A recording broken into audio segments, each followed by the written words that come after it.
nice warm tea, we can feel stress-free. Soft voices and a lot of laughs, it's the Mundane Podcast. Hello there, good afternoon, good evening, or good morning. Welcome to The Mundane with Chris and Dave. My name is Chris. I am Dave. And this is just us having a chat about some of the little things in life that we may not think about as much or know much about the history of. And just to be honest, it's just an excuse for me to hang out with my good friend Dave, who lives across the country from me. It's always nice to catch up. It's always nice to catch up. So this week, Dave, I bring you the subject of toothpicks. Oh, okay. So we're keeping small because last time we did paper clips. So I thought, well, I'll keep it small. I'll keep thinking about some small things. So first of all, what do you know about toothpicks, Dave? What do you know? Well, when I think of a toothpick, I think of what we'd actually technically probably call a cocktail stick. Yeah, same. Yeah. And it's funny you should say toothpicks because I was literally looking at toothpicks in the shop earlier at the different toothpicks there were. Like, wow, there's a lot of different toothpicks. It's a bit of a coincidence that is really when you think about it because I never look at the toothpicks in the shop, but I did literally today. How crazy is that?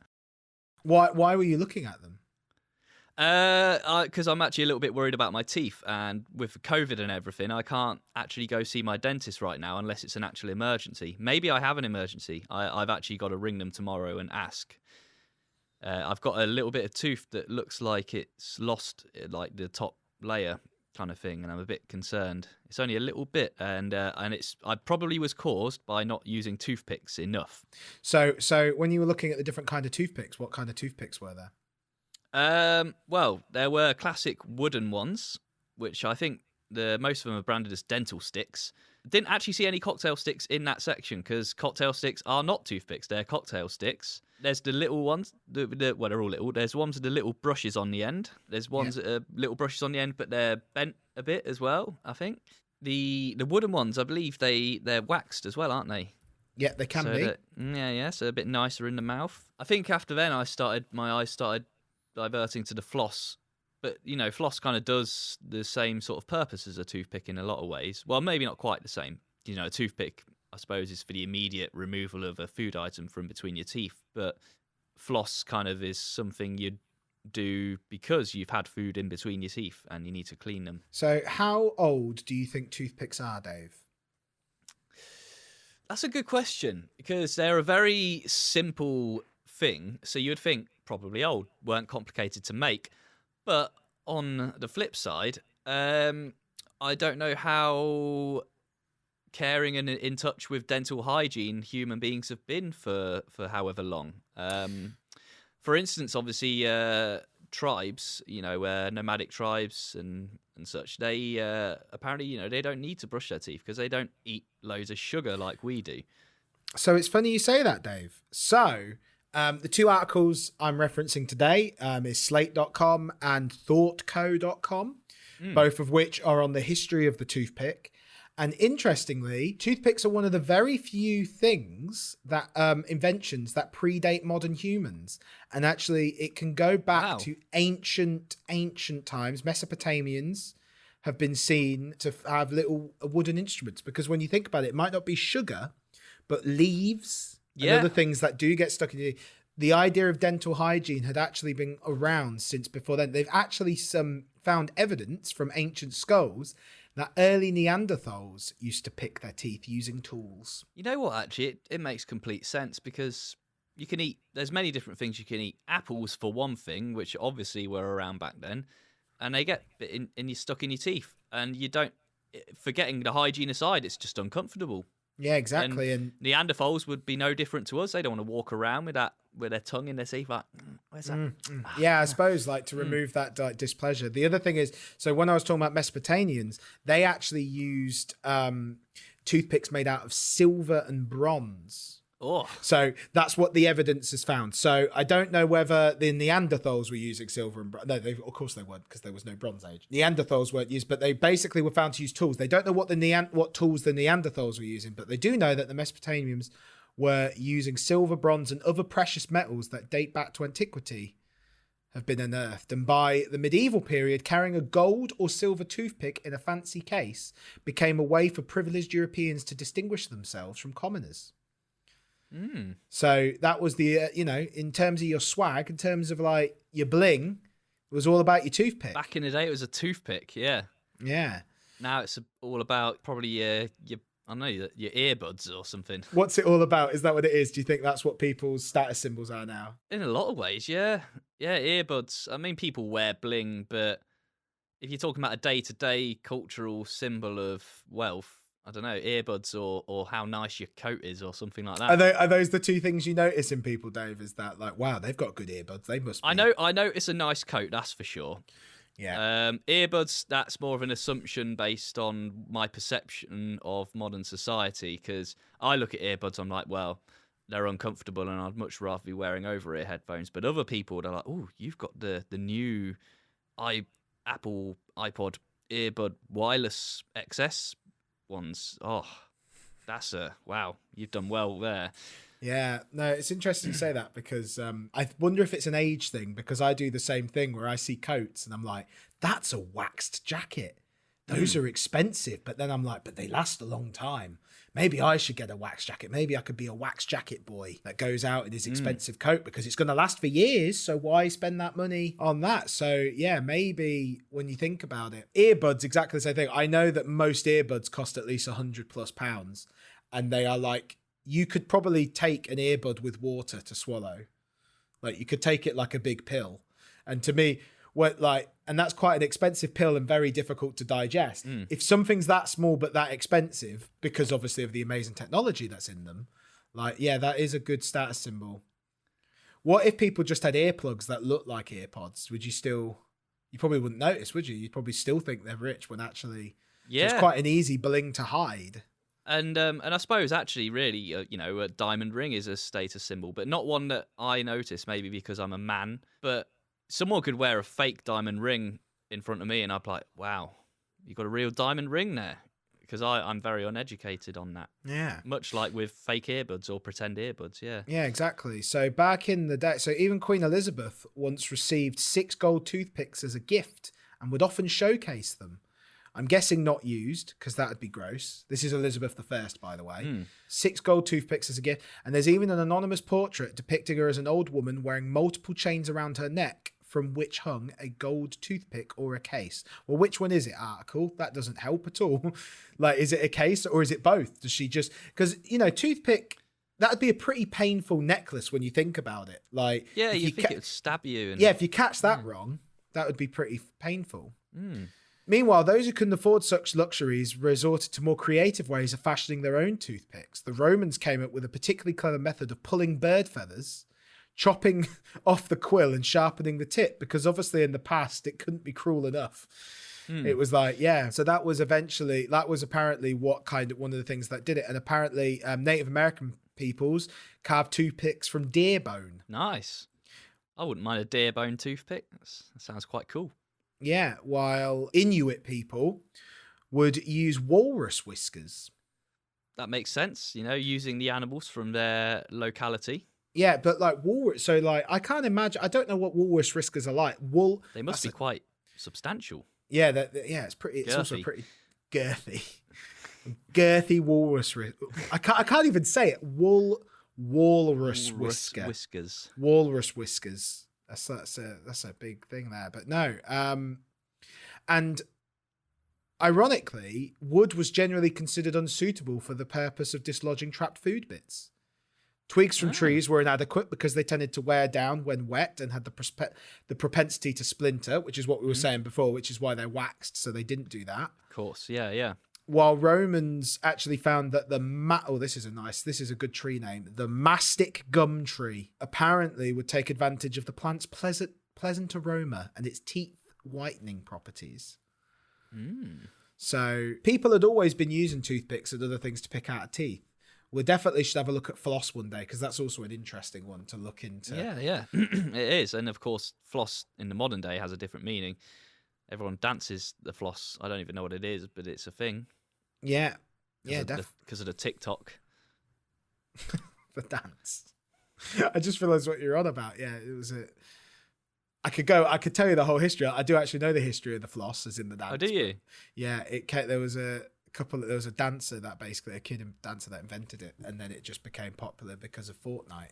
And then because of Fortnite, and Fortnite being popular with young people who use TikTok. Ah, it's all Fortnite and TikTok these days. It is literally, well, like, yeah, in terms of like the culture, especially youth culture. But no, this is, so basically we got to a point where, so people are always using toothpicks. We're not on toothbrushes today. So then now let's come to the toothpicks that we know, the toothpicks that you were looking in the shop on a fateful November morn.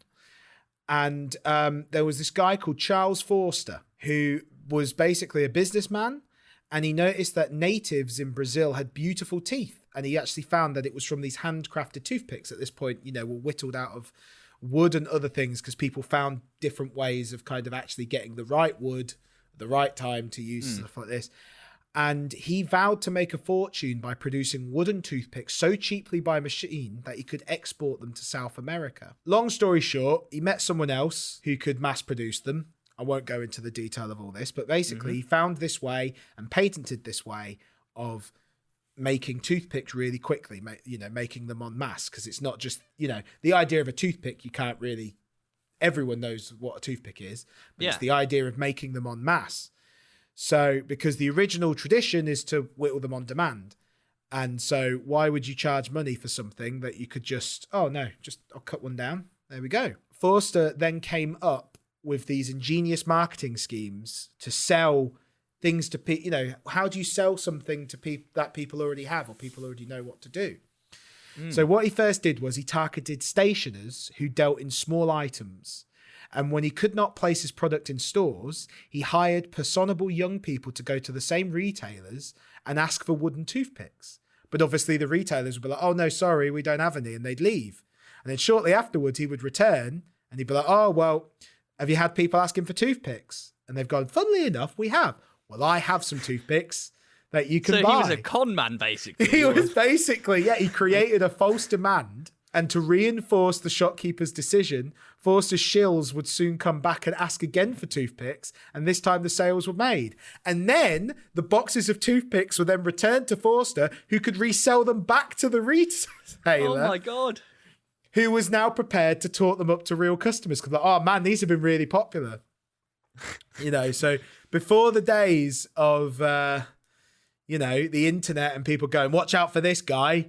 He's selling things and then reselling them back. So to get toothpicks into restaurants, Forster hired Harvard men. After they had finished dining on Forster's dime at a local establishment, such as the Union Oyster House, they demanded wooden toothpicks. When they were told none were available, the students raised a ruckus and vows to never eat there again.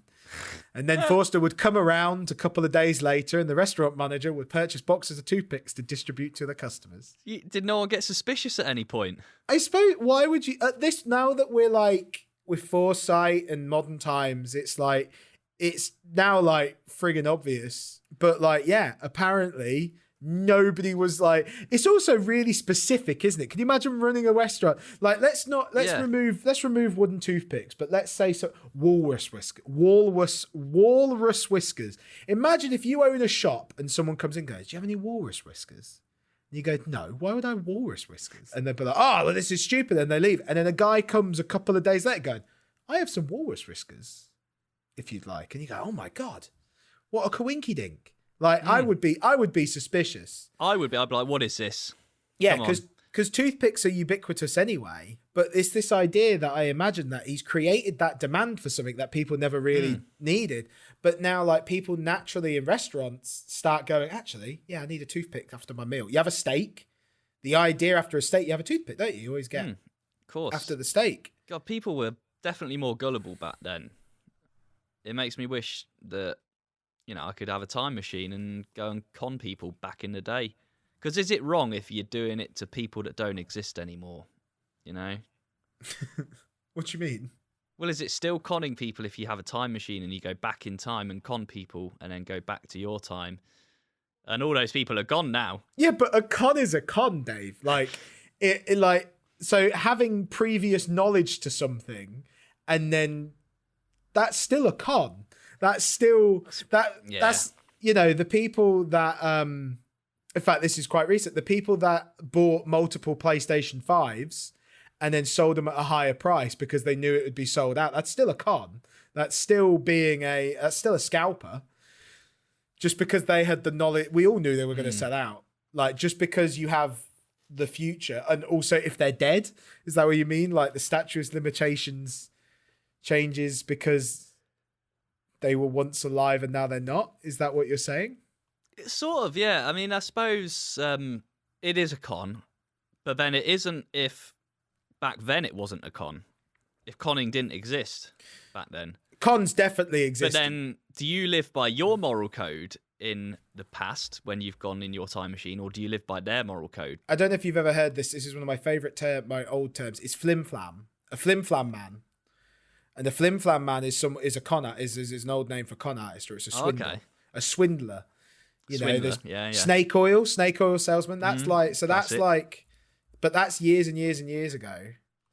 So that was 1800s. And in fact, this is the 1860s, 1850s, 1860s. Yeah, not a million miles away in time. So what con would you do, Dave? What would your flim flam be if you get your time machine, go back to any time? What would your flim flam be?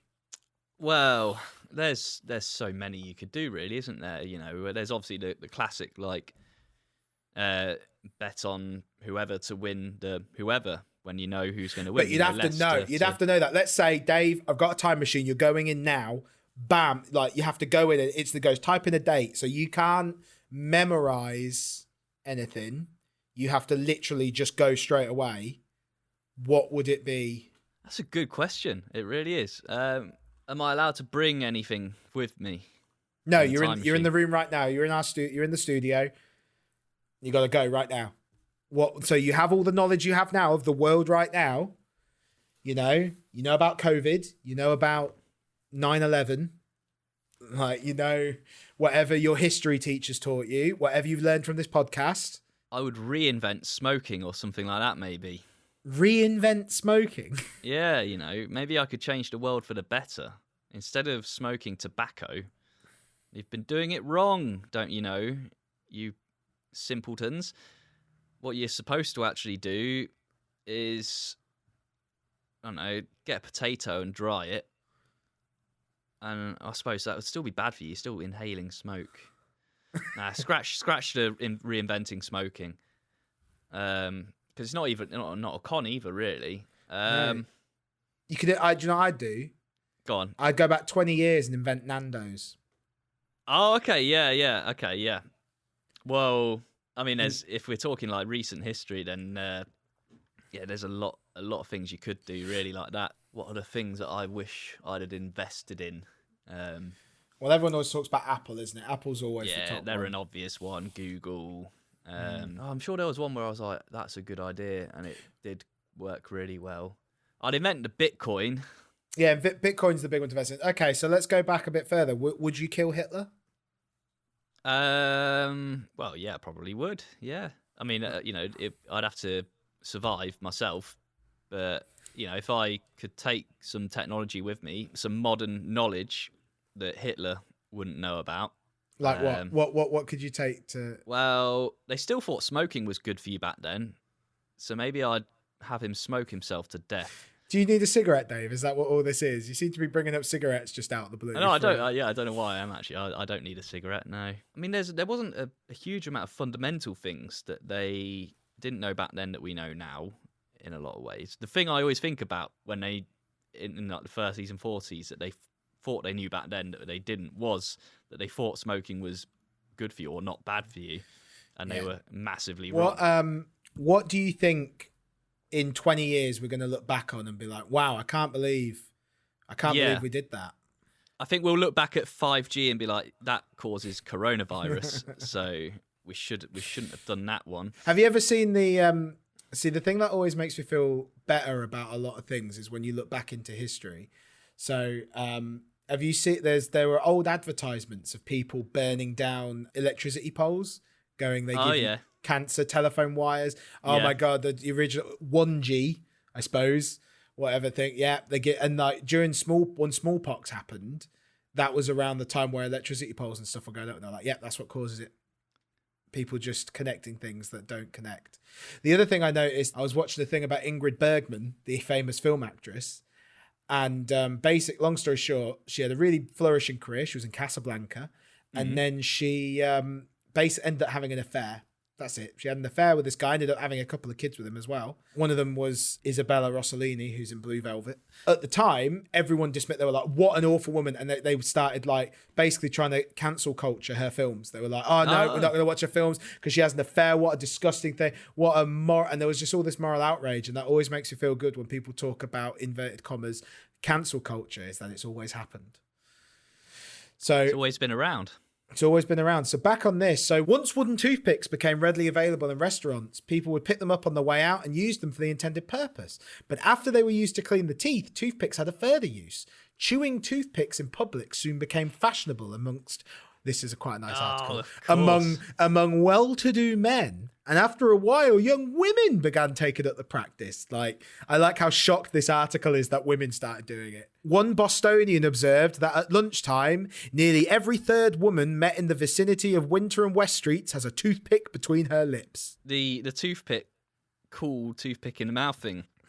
Can't remember what film it was I was watching, but someone's got it was a cocktail stick, but, you know, toothpick, cocktail stick, kind of the same thing in a lot of ways. They were doing a little thing where they kind of roll it from one side of the mouth to the other, like casually that, and it looks cool.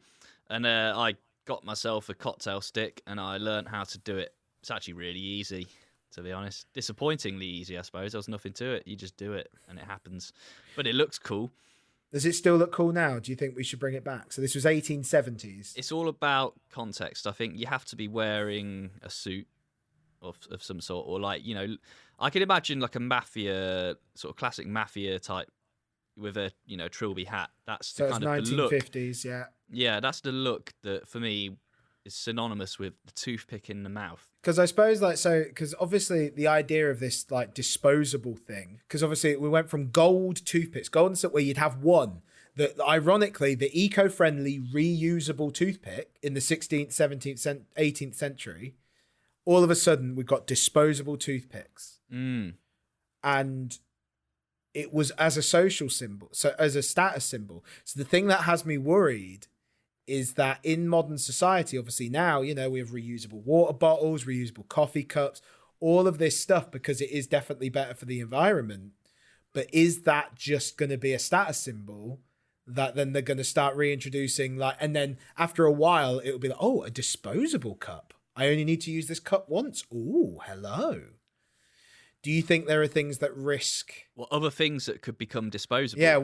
Yeah, or the opposite. Is there something that's disposable now that could become cool as being like a new... Because I think having like if you had a singular gold toothpick, that would be way cooler to like... Yeah. Be flicking in your mouth. Well, I was just thinking this. We need to bring back reusable toothpicks and make them status symbols so that people will buy them and use them and not be throwing away things, because, you know, there's too many disposable things. I'll tell you what, though, a relevant one, and you could argue there's a status symbol, or at least a symbol of something, and it's a disposable versus reusable one, is obviously face masks. Yes. Yeah. That's we true. We could all do with throwing less of those away, or fewer of those away. And obviously, thanks to you, I no longer am using the disposable ones, except for at work, because I have to use them at work, because they have to use the medical grade ones. I would like that to change, really. You know, why can't I just use a mask that can have a filter put into it? Things that could become disposable that aren't now, and become a status symbol because you're using disposable ones. Yeah. Like, oh, I don't need to reuse that. Oh. Or the opposite. Or the opposite. Is there something that's currently disposable that could become non-disposable? You know, maybe due to new technology, because obviously the reason disposable toothpicks became really popular was because of the technology of being able to mass produce it. Yeah. Do you know my cars?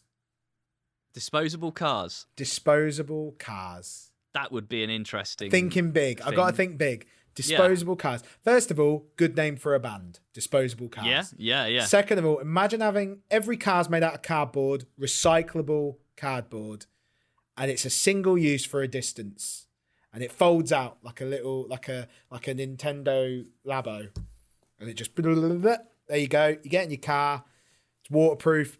Drive it down, and then you get to the end, and you're like, right, it's either auto driving or you just take it to your car bin and just like put them in. You know, we're ignoring environmental here because, like, obviously, environmentally, in the reality of the world where environmental problems are probably the most likely thing to kill us, definitely reusable everything is good. But for the sake of making an entertaining podcast between me and you, Dave, I want you to let's think about something all powerful and interesting. What else could we make? Umbrellas. Right? A disposable umbrella. Here's the thing: when it's raining.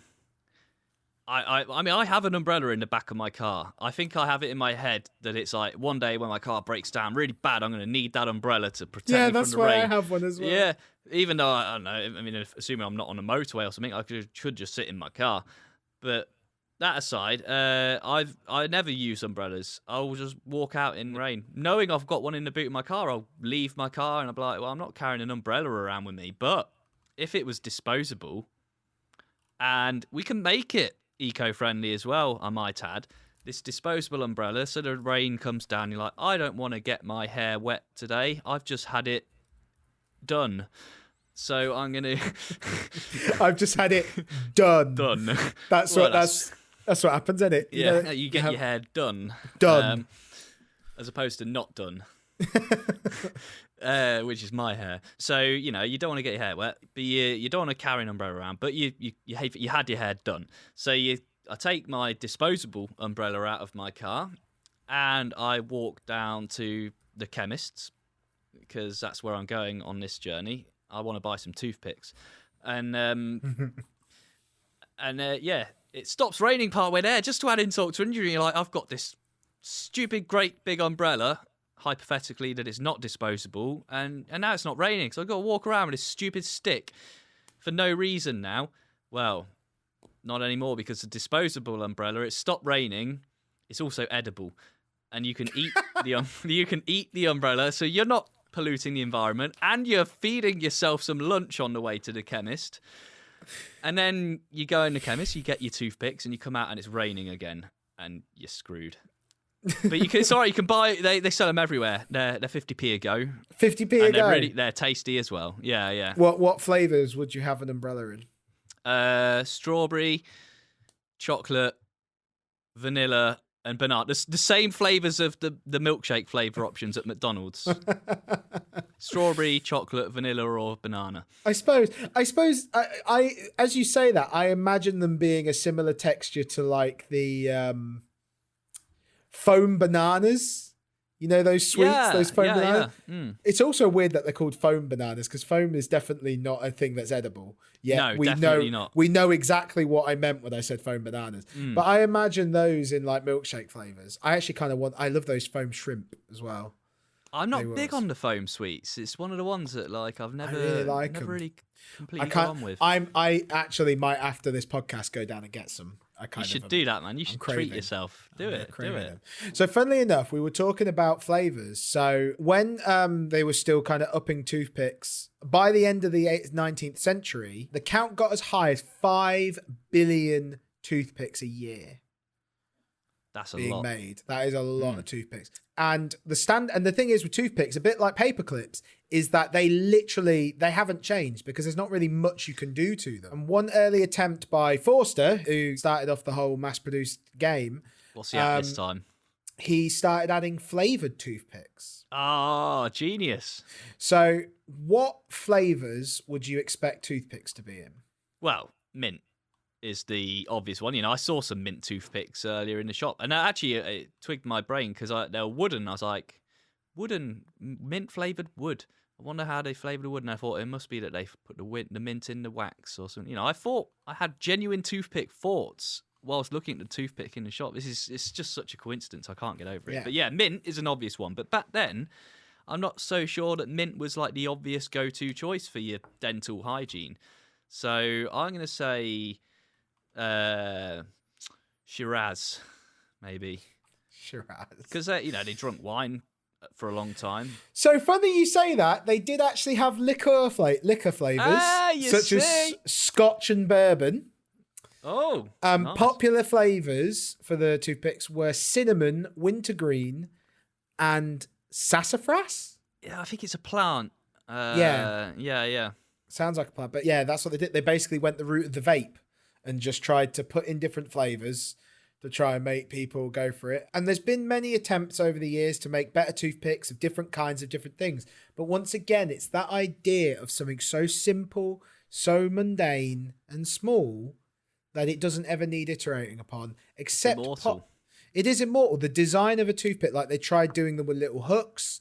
They've got ones with zinc that they use as a disinfectant, apparently. Apparently, there's one that combines a toothpick and a gum massager. I don't know if that's maybe the square bit at the end to prevent rolling. Yeah. Oh, others have tried tinkering with the shape by making the center square to prevent rolling when dropped. Because I suppose if you put them down, they roll off the table. That was like... That's putting some serious thought into it. Serious thought into it. Like, what would you do to make a toothpick better? You're asking me how I would reinvent the wheel, basically, then, but with toothpicks. What would I do with toothpicks? You have an unlimited research and development budget, so you can do whatever you want. I would have them be summonable. Okay. I don't know if summonable is a word, but I would have a toothpick that you can summon. So you don't even have to carry it around with you.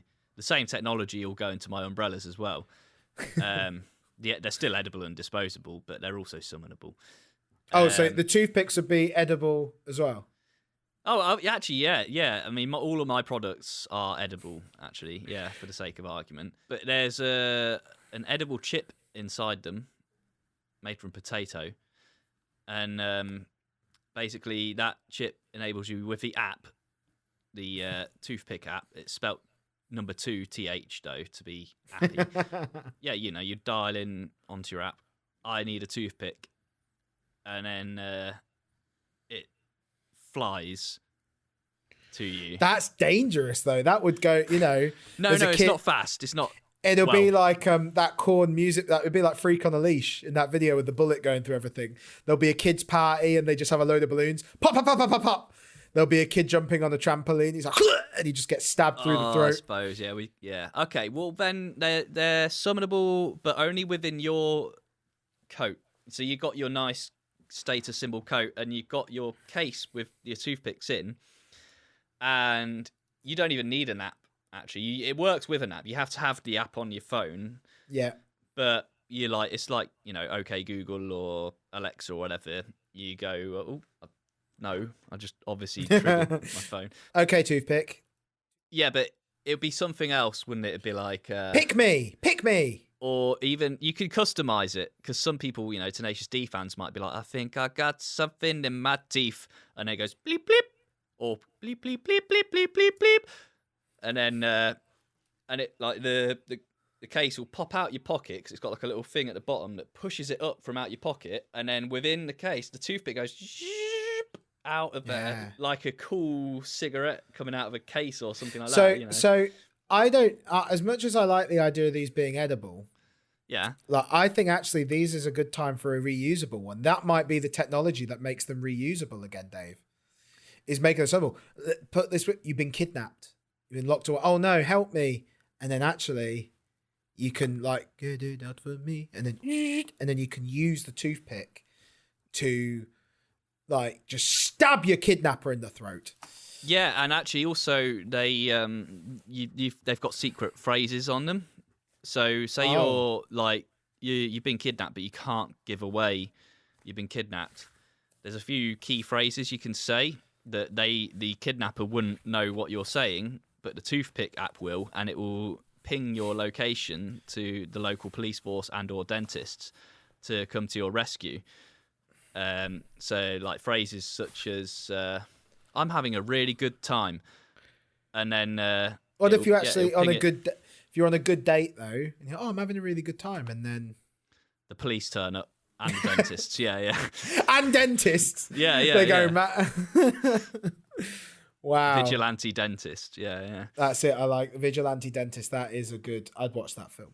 I would totally watch that. So so that, ladies and gentlemen, is toothpicks. And I think once again, it's just important to remember that sometimes the simplest things, the most mundane things, you can't often improve things that are that simple. I think that's what's lovely about them. I think in life, it's nice that sometimes something as simple as a toothpick can have such an interesting history. And it's just so interesting that a guy had to employ really crazy techniques to sell his wares. The other thing I just remembered, I remember on Swiss Army knives, they have toothpicks. They have a little plastic one, don't they? I've got one. Yeah, I've got one. Little cream coloured toothpick. In fact, actually, I have used that as a toothpick many a time, and I haven't sanitised it after. Yeah. Dirty me. So, but I just like the idea, a disposable, cheap object with a simple design that achieves its desired goal. Do you think if it weren't for Mr. Forster, that mass-produced toothpicks would exist in the way they do today? You think someone would have come along and snake oiled them into production? Maybe, or maybe it would be something different. Or would it be a much more modern thing that got invented? Yeah, what if it was like brushes? What if it was like, you know what? The things I always think of. You know those things they sell in services? Yeah, where the fuzzy brushes. The fuzzy brushes. Maybe every restaurant would have a fuzzy brush. Have you ever bought a fuzzy brush? I have. Have you? I gave in. What's it like? Any good? No, it's just chewing a bit of plastic. It's awful. I can imagine. I've always looked at them like, how? How do they clean your teeth? If I could just chew something and clean my teeth every day, yeah, I thought they were edible. I thought it was like a bit like a sterner gum or something like that. No, it is literally, if you took like the little plastic table that you get in pizza boxes. Oh yeah. And made it a little bit bendier and just chewed it in your mouth. No, and it's like, I tell you what it's like, you know, on old, I don't think they do it anymore, on old fizzy soda, fizzy pop bottles, there's sometimes that little plastic disc inside the top of the lid. Oh yeah. If you popped that out and chewed it, it'd be exactly the same. Except it's mint flavoured. Just doesn't sound very pleasant, really. It wasn't. It really wasn't. I was that thing of like, as a kid, I always asked for them, and mum and dad were like, no. And then I was at the service and I was like, you know what? I'm an adult. I'm in control of my own life now, yeah. I have a £2 coin. I'm going to put a £2 coin in there. Yeah, I don't need condoms. I'm lonely.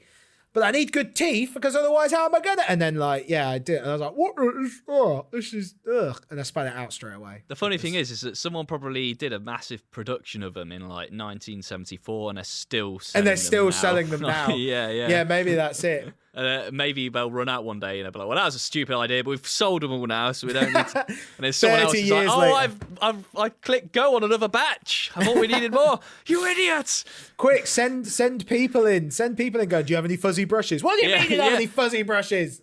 Yeah, they'd have to bring the Forster method in. Yeah, I'm just going to have to buy some condoms. To be honest, you could probably get a mint flavour condom and chew it and it would probably be just as effective. Probably would, yeah, and just as unpleasant. Just as unpleasant. At least with a condom, though, you could blow bubbles.